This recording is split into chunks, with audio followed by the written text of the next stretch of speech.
Hello friends, আজি মই আপোনালোকক দেখুৱাব গৈ আছোঁ এই এংগেজ পাৰফিউমটোৰ এই গিফ্ট ছেটটোৰ unboxing plus the packaging and also' first of all তো মই যদি ক'ব যাওঁ ইয়াৰ পেকেজিংটো বহুত বেছি ধুনীয়া হয়। As you can already see ধুনীয়া ৱেট বক্সত আহে আৰু ইয়াত ধুনীয়াকৈ আৰু ইয়াতে 4টা ফ্ৰেগনেন্স থাকে ইয়াৰ ভিতৰত। চ' 4টা বেলেগ বেলেগ ফ্ৰেগনেন্স থাকে। বলকচোন আমি খুলি পেলাই চাওঁ ইয়াৰ ভিতৰৰ এবাৰ পাৰফিউমৰ হেৰিখিনি কেনেকুৱা হয়।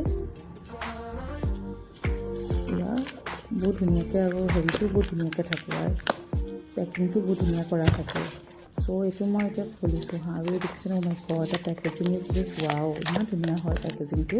বক্সটো ইমান গিফ্ট দিবলৈতো বহুত পাৰফেক্ট হয়। এইটো আপুনি কাৰোবাক গিফ্ট দিব যদি বিচাৰে আৰু প্ৰাইচ ৱাইজটো বহুত ভাল হয়, এফৰ্ডেবল হয়। আণ্ডাৰ 1000তে আহি যায় এইটো 4টা পাৰফিউম। চ' এয়া চাওকচোন ইয়াৰ ভিতৰত 4টা ধুনীয়া ধুনীয়া ফ্ৰেগনেন্সেছ আছে ডিফাৰেণ্ট। চ' আপোনালোকে এতিয়া দেখিব পাৰিছে যে বহুত ধুনীয়া হয় আৰু ইয়াৰ স্মেলকেইটাও লাইকৱাইজ বহুত ধুনীয়া হয়।